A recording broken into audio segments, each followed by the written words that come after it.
Hi friends, എല്ലാവർക്കും ബിന്ദീസ് ക്രിയേറ്റ്സിലേക്ക് ഒരിക്കൽ കൂടി സ്വാഗതം. ഇന്ന് നമ്മളിവിടെ ചെയ്യുന്നത് ഇപ്പോൾ ട്രെൻഡിങ് ആയിട്ടുള്ളൊരു സ്ലീവ് ഡിസൈനാണ്. വളരെ സിമ്പിളാണ് കട്ട് ചെയ്ത് സ്റ്റിച്ച് ചെയ്തെടുക്കാനായിട്ട്.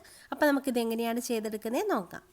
അപ്പോൾ ഞാനിവിടെ സ്ലീവ്സ് കട്ട് ചെയ്തെടുത്തിട്ടുണ്ട്. അപ്പോൾ ഈ ഒരു സ്ലീവ് വെച്ചിട്ടുള്ള ടോപ്പിൻ്റെ കട്ടിങ് സ്റ്റിച്ചിങ് വീഡിയോ ഞാൻ അടുത്ത വീഡിയോ ആയിട്ട് അപ്ലോഡ് ചെയ്യാമേ. അപ്പോൾ സ്ലീവും അതേപോലെ തന്നെ ലൈനിങ്ങും കട്ട് ചെയ്തെടുത്തിട്ടുണ്ട്. അപ്പോൾ ഈ ഒരു സ്ലീവിൻ്റെ ലെങ്ത്ത് ഞാനിവിടെ എടുത്തേക്കുന്നത് 15 ഇഞ്ചസ് ആണ്, സീം അലവൻസ് ഉൾപ്പെടെ. അതേപോലെ സ്ലീവിൻ്റെ ബോട്ടം റൗണ്ട് എടുത്തേക്കുന്നത് 12 ഇഞ്ചസ് ആണ്. ആദ്യം തന്നെ നമുക്ക് ലൈനിങ്ങും മെയിൻ ക്ലോത്തും കൂടി അറ്റാച്ച് ചെയ്യാൻ വേണ്ടിയിട്ടുള്ള താഴ്ഭാഗത്ത് 1/2 ഇഞ്ച് ഇതേപോലെ ഒന്ന് മാർക്ക് ചെയ്തെടുക്കാം. മാർക്ക് ചെയ്തെടുത്തതിന് ശേഷം ആ ഭാഗത്ത് ഇതേപോലൊരു ലൈൻ വരച്ചെടുക്കാം. അപ്പോൾ ഈ മാർക്ക് ചെയ്തേക്കുന്ന ഈ ഒരു ലൈനിൻ്റെ മുകൾ ഭാഗത്തേക്കാണ് നമുക്ക് സ്ലീവിൻ്റെ ഡിസൈൻ വരുന്നത്. അപ്പോൾ എത്ര ഇഞ്ചസ് ലെങ്ത്തിലാണോ വേണ്ടത് അത്രയൊന്ന് മാർക്ക് ചെയ്തെടുക്കാം. അപ്പോൾ ഞാനിവിടെ 2 ഇഞ്ചസ് ലെങ്ത്തിലാണ് ചെയ്തെടുക്കുന്നത്. അപ്പോൾ ഇതേപോലെ മാർക്ക് ചെയ്തു. അപ്പോൾ നിങ്ങൾക്ക് വേണമെങ്കിൽ ഇതിൽ കൂടുതൽ ലെങ്ത്ത് എടുക്കാം, അല്ലാന്നുണ്ടെങ്കിൽ കുറച്ച് ലെങ്ത്തും എടുക്കാവുന്നതാണ്. ഇനി ഈ ഭാഗത്ത് വെച്ച് കൊടുക്കാനുള്ള ഫാബ്രിക് കട്ട് ചെയ്തെടുക്കാം. ഫാബ്രിക്കിൻ്റെ ലെങ്ത്ത് എടുക്കുമ്പോൾ നമ്മൾ നേരത്തെ എത്ര ഇഞ്ചസ് ആണോ മാർക്ക് ചെയ്തത് അതിനെക്കാട്ടി 1 ഇഞ്ച് കൂട്ടി വേണം മാർക്ക് ചെയ്ത് എടുക്കാനായിട്ട്. കാരണം നമുക്ക് ആ ഫാബ്രിക്കിൻ്റെ താഴ്ഭാഗവും മുകൾ ഭാഗവും ഫോൾഡ് ചെയ്ത് സ്റ്റിച്ച് ചെയ്യണം. അതേപോലെ ഫാബ്രിക്കിൻ്റെ വിഡ്ത്ത് എടുക്കുമ്പോൾ ഇവിടെ എത്രയാണോ സ്ലീവ് റൗണ്ട് അതിൻ്റെ 3 ഇരട്ടി ഫാബ്രിക് കട്ട് ചെയ്ത് എടുക്കുക. അപ്പോൾ ഞാനിവിടെ ഫാബ്രിക് കട്ട് ചെയ്തെടുത്തിട്ടുണ്ട്. ഇതേപോലെ 2 ലെയർ ഫാബ്രിക് ഉണ്ട്. ഇതൊരു സ്ലീവിനും ഇത് അടുത്ത സ്ലീവിനും, അങ്ങനെ മൊത്തത്തിൽ 4 ലെയർ ഫാബ്രിക് കട്ട് ചെയ്തെടുത്തിട്ടുണ്ട്. അപ്പോൾ ഈ ഒരു ഫാബ്രിക്കിൻ്റെ ലെങ്ത്ത് എടുത്തേക്കുന്നത് 3 ഇഞ്ചസും ഫാബ്രിക്കിൻ്റെ വിഡ്ത്ത് എടുത്തേക്കുന്നത് 16 ഇഞ്ചസുമാണ്. ഇനി നമുക്കിത് ജോയിൻ ചെയ്തെടുക്കാം. ഒരു സ്ലീവിന് വേണ്ടിയിട്ട് 2 ഫാബ്രിക്കാണ് ജോയിൻ ചെയ്യേണ്ടത്. അപ്പോൾ അതിന് വേണ്ടിയിട്ട് ഇതേപോലെ രണ്ടിൻ്റെയും നല്ല വശങ്ങൾ തമ്മിൽ ചേർത്ത് വയ്ക്കാം. ചേർത്ത് വെച്ചതിന് ശേഷം 4 ഇഞ്ച് വീതിക്ക് 2 വട്ടം സ്റ്റിച്ച് ചെയ്യണം. സ്റ്റിച്ച് ചെയ്തതിന് ശേഷം ഈ ഫാബ്രിക്കിൻ്റെ 2 സൈഡും ഫോൾഡ് ചെയ്ത് സ്റ്റിച്ച് ചെയ്യണം. ആദ്യം ഒന്ന് ചെറുതായിട്ട് ഫോൾഡ് ചെയ്യുക, അതിനുശേഷം വീണ്ടും ഒന്നുകൂടി ഫോൾഡ് ചെയ്തിട്ട് എഡ്ജിൽ കൂടെ സ്റ്റിച്ച് ചെയ്തെടുക്കാം. ഇതേപോലെ 2 ഫാബ്രിക്ക് നമുക്ക് സ്റ്റിച്ച് ചെയ്തെടുക്കാം.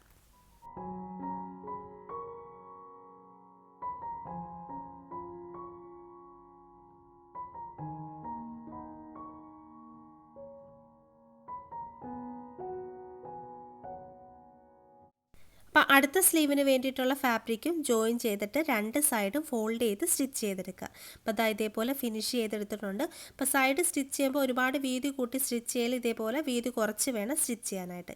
ഇനി നമ്മൾ സ്റ്റിച്ച് ചെയ്തെടുത്ത ഫാബ്രിക്കിൻ്റെ റോങ് സൈഡിൽ സെൻറ്റർ ഭാഗത്തോടെ സ്ട്രെയിറ്റ് ആയിട്ട് ലൈൻ വരച്ചെടുക്കുക. 2 ഫാബ്രിക്കിലും ഇതേപോലെ സ്ട്രെയിറ്റ് ആയിട്ട് ലൈൻ വരച്ചെടുത്തിട്ടുണ്ട്. ഇനി വരച്ചെടുത്ത ലൈനിൻ്റെ മുകളിൽ കൂടി നമുക്ക് മെഷീനിൽ ലോങ് സ്റ്റിച്ച് ഇട്ടെടുക്കണം. നമുക്ക് ഈ ഒരു ഫാബ്രിക് ഗ്യാദറിങ് ചെയ്തെടുക്കാനാണ്. അപ്പോൾ അതിന് വേണ്ടിയിട്ട് ഇതേപോലെ ആദ്യം ഒന്ന് കെട്ടിട്ട് തുടങ്ങുക. കെട്ടിട്ട് തുടങ്ങിയതിന് ശേഷം മെഷീനിൽ സ്റ്റിച്ച് ലെങ്ത്ത് കൂട്ടി വെച്ചിട്ട് സ്ട്രെയിറ്റ് ആയിട്ട് ഈ മാർക്ക് ചെയ്തേക്കുന്ന ലൈനിൻ്റെ മുകളിൽ കൂടി ഒന്ന് സ്റ്റിച്ച് ചെയ്തെടുക്കുക. അപ്പോൾ സ്റ്റിച്ച് ചെയ്തെടുത്തിട്ടുണ്ട്. സ്റ്റിച്ച് ചെയ്തതിന് ശേഷം ഇതിൻ്റെ അടിയിലത്തെ ത്രെഡ് ഇതേപോലെ ഒന്ന് വലിച്ചെടുക്കുക. വലിക്കുമ്പോൾ ഇതേപോലെ ചെറിയ ചെറിയ ഗ്യാദറിങ് നമുക്ക് കിട്ടും. അപ്പോൾ ഈ 2 സ്ലീവിന് വേണ്ടിയിട്ടുള്ള ഈ സ്റ്റിച്ച് ചെയ്ത ഫാബ്രിക് ഇതേപോലെ ചെറിയ ചെറിയ ഗ്യാദറിങ് ചെയ്തെടുക്കുക. അപ്പോൾ 2 സൈഡിലേക്കുള്ള ഫാബ്രിക് ഇതേപോലെ ഗ്യാദറിങ് ചെയ്തെടുത്തിട്ടുണ്ട്. ഇനി നമുക്ക് സ്ലീവിലേക്ക് വെച്ച് കൊടുക്കണം. അപ്പോൾ സ്ലീവിലേക്ക് വെക്കുന്നതിന് മുമ്പ് തന്നെ സ്ലീവിൻ്റെ താഴ്ഭാഗം നമുക്ക് ഫിനിഷ് ചെയ്തെടുക്കാം. അപ്പോൾ അതിന് വേണ്ടിയിട്ട് കട്ട് ചെയ്തെടുത്ത ലൈനിങ് എടുക്കുക. ലൈനിങ് ഇതേപോലെ സ്ലീവിൻ്റെ നല്ല വശത്തേക്ക് വെച്ച് കൊടുക്കുക. നല്ല വശത്തേക്ക് വെച്ച് കൊടുത്തതിന് ശേഷം താഴ്ഭാഗം 1/2 ഇഞ്ച് വീതിക്ക് സ്റ്റിച്ച് ചെയ്യണം. അതിനുശേഷം ലൈനിങ് ഇതേപോലെ വെച്ചിട്ട് ലൈനിങ്ങിൻ്റെ എഡ്ജിൽ കൂടെ ടോപ്പ് സ്റ്റിച്ചും കൂടി ചെയ്തെടുക്കുക. ഇനി നിങ്ങൾ ലൈനിങ് ഇല്ലാതാണ് സ്ലീവ് ചെയ്യുന്നതെങ്കിൽ സ്ലീവിൻ്റെ താഴ്ഭാഗം ഇതേപോലെ 2 വട്ടം ഫോൾഡ് ചെയ്തൊന്ന് സ്റ്റിച്ച് ചെയ്തെടുക്കുക. അപ്പോൾ ഞാനിവിടെ സ്ലീവിൻ്റെ എഡ്ജ് ലൈനിങ് യൂസ് ചെയ്ത് ഫിനിഷ് ചെയ്തെടുത്തിട്ടുണ്ട്. അതേപോലെ ലൈനിങ്ങിൻ്റെ എഡ്ജിൽ കൂടെ ടോപ്പ് സ്റ്റിച്ചും കൂടി ചെയ്തെടുത്തിട്ടുണ്ട്. ഇനി നമുക്ക് സ്ലീവിൻ്റെ ഈ താഴ്ഭാഗത്തേക്ക് നമ്മൾ നേരത്തെ സ്റ്റിച്ച് ചെയ്ത് വെച്ച ഗ്യാദറിങ് ഉള്ള ഫാബ്രിക് വെച്ച് കൊടുക്കണം. അപ്പോൾ അതിന് വേണ്ടിയിട്ട് നമുക്ക് ഒരു ലൈൻ വരച്ചെടുക്കാം. അപ്പോൾ നമുക്കിവിടെ 2 ഇഞ്ചസ് വിഡ്ത്തിലാണ് ഡിസൈൻ വേണ്ടത്. അപ്പോൾ ആ 2 ഇഞ്ചസ് ഇതേപോലെ ഒന്ന് മാർക്ക് ചെയ്യുക. മാർക്ക് ചെയ്തതിന് ശേഷം ആ പോയിൻറ്റ്സ് എല്ലാം കൂടി ഇതേപോലെ ഒരു ലൈൻ വരച്ചൊന്ന് ജോയിൻ ചെയ്തെടുക്കാം. ഇനി മാർക്ക് ചെയ്ത 2 ഇഞ്ചിൻ്റെ സെൻറ്ററും കൂടി ഒന്ന് മാർക്ക് ചെയ്യണം. അപ്പോൾ ഇതേപോലെ കറക്റ്റായിട്ട് 1 ഇഞ്ച് എടുത്ത് ഇതേപോലെ ഒരു ലൈൻ വരയ്ക്കുക. ഇനി ഈ വരച്ച ലൈനിൻ്റെ മുകളിലേക്കാണ് നമുക്ക് നേരത്തെ സ്റ്റിച്ച് ചെയ്ത് വെച്ചേക്കുന്ന ഫാബ്രിക് വെച്ച് കൊടുക്കേണ്ടത്. അപ്പോൾ കറക്റ്റായിട്ട് ഈ ഒരു ലൈനിൻ്റെ മുകളിലേക്ക് നമ്മൾ സ്റ്റിച്ച് ചെയ്ത് വെച്ചേക്കുന്ന ഫാബ്രിക്കിൻ്റെ റോങ് സൈഡ് വെച്ച് കൊടുക്കുക. കണ്ടോ, റോങ് സൈഡ് വയ്ക്കുക. അതായത് നല്ല വശം മുകളിലേക്ക് ഫേസ് ചെയ്ത് വേണം ഇരിക്കാൻ. അപ്പോൾ കറക്റ്റായിട്ട് വെച്ചിട്ട് ആ ഒരു 1 ഇഞ്ച് മാർക്ക് ചെയ്ത ലൈനിൻ്റെ മുകളിലേക്ക് വെച്ചിട്ട് സ്റ്റിച്ച് ചെയ്യണം. സ്റ്റിച്ച് ചെയ്യുമ്പോൾ ഒരു കാര്യം ശ്രദ്ധിക്കുക, 2 സൈഡിലും നമുക്ക് ഗ്യാതറിങ് വേണ്ട. ആ ഭാഗത്ത് പ്ലെയിൻ ആയിട്ട് ഇട്ടിട്ട് വേണം ബാക്കിയുള്ള ഭാഗത്ത് കറക്റ്റായിട്ട് ഗ്യാതറിങ് ചെയ്തെടുത്തിട്ട് ആ ഒരു ലൈനിൻ്റെ മുകളിലോട്ട് വെച്ച് സ്റ്റിച്ച് ചെയ്യാനായിട്ട്. അപ്പോൾ സ്റ്റിച്ച് ചെയ്യുമ്പോൾ ഒരു കാര്യം കൂടി ശ്രദ്ധിക്കാം, നമുക്ക് സ്റ്റിച്ച് മെയിൻ ഫാബ്രിക്കിൽ മാത്രം വന്നാൽ മതി, ലൈനിങ്ങിൽ വേണ്ട.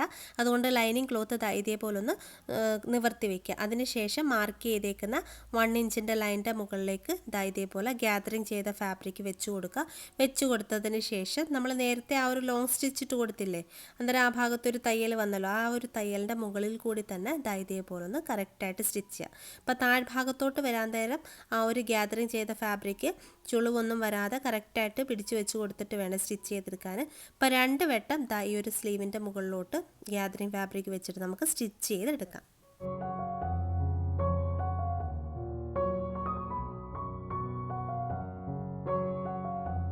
അപ്പോൾ ഇതേപോലെ തന്നെ അടുത്ത സൈഡിലേക്കുള്ള സ്ലീവിലും ഗ്യാതറിങ് ചെയ്ത ഫാബ്രിക് ജോയിൻ ചെയ്തെടുക്കുക. അപ്പോൾ ഇത്രയേ ഉള്ളൂ ഒരു സ്ലീവിൻ്റെ കട്ടിങ് സ്റ്റിച്ചിങ്ങും ഒക്കെ വളരെ സിമ്പിളാണ്. അപ്പോൾ നമ്മൾ ആ ഒരു മെയിൻ ക്ലോത്തിൽ വെച്ച് മാത്രം സ്റ്റിച്ച് ചെയ്തതുകൊണ്ട് ലൈനിങ് ഫാബ്രിക്കിൻ്റെ മുകളിലൊന്നും സ്റ്റിച്ച് ലൈൻ വന്നിട്ടില്ല.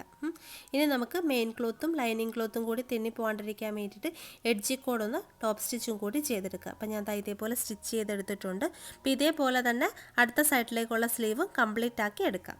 പിന്നെ സ്ലീവിൻ്റെ എഡ്ജിൽ ഈ ഗ്യാതറിങ് ചെയ്തെടുത്ത ഫാബ്രിക്കിൻ്റെ ലെങ്ത്തൊക്കെ നിങ്ങളുടെ ഇഷ്ടമനുസരിച്ച് മാറ്റങ്ങൾ വരുത്താം. പിന്നെ വേണമെങ്കിൽ കോൺട്രാസ്റ്റ് കളർ ഫാബ്രിക്കിലും ഈ ഒരു ഗ്യാതറിങ് ചെയ്തിട്ട് സ്ലീവിൻ്റെ എഡ്ജിൽ ചെയ്തെടുത്താലും ഭംഗിയാണ് കാണാനായിട്ട്. അപ്പോൾ ഇതേപോലെയാണ് സ്ലീവിൻ്റെ എഡ്ജിൽ ആ ഒരു ഡിസൈൻ വരുന്നത്. അപ്പോൾ ഇൻസ്റ്റാഗ്രാമിലൊക്കെ ഇപ്പോൾ വളരെ ട്രെൻഡിങ് ആയിട്ടുള്ളൊരു സ്ലീവിൻ്റെ ഡിസൈനാണ് ഇത്. അപ്പോൾ ഈ സിമ്പിളായിട്ടുള്ള സ്ലീവിൻ്റെ ഡിസൈൻ എല്ലാവർക്കും ഇഷ്ടമായിട്ടുണ്ടെന്ന് വിചാരിക്കുന്നു. ഇഷ്ടമായിട്ടുണ്ടെന്നുണ്ടെങ്കിൽ എപ്പോഴും പറയുന്ന പോലെ നമ്മുടെ ചാനലൊന്ന് ലൈക്ക് ചെയ്യാനും ഷെയർ ചെയ്യാനും കമൻറ്റ് ചെയ്യാനും സബ്സ്ക്രൈബ് ചെയ്യാനൊന്നും മറക്കല്ലേ. പിന്നെ സബ്സ്ക്രൈബ് ചെയ്യുമ്പോൾ തൊട്ടടുത്തുള്ള ബെല്ലൈക്കൺ കൂടി ഒന്ന് എനേബിൾ ചെയ്യണേ. അപ്പോൾ അടുത്ത വീഡിയോയിൽ കാണാം. നന്ദി, നമസ്കാരം.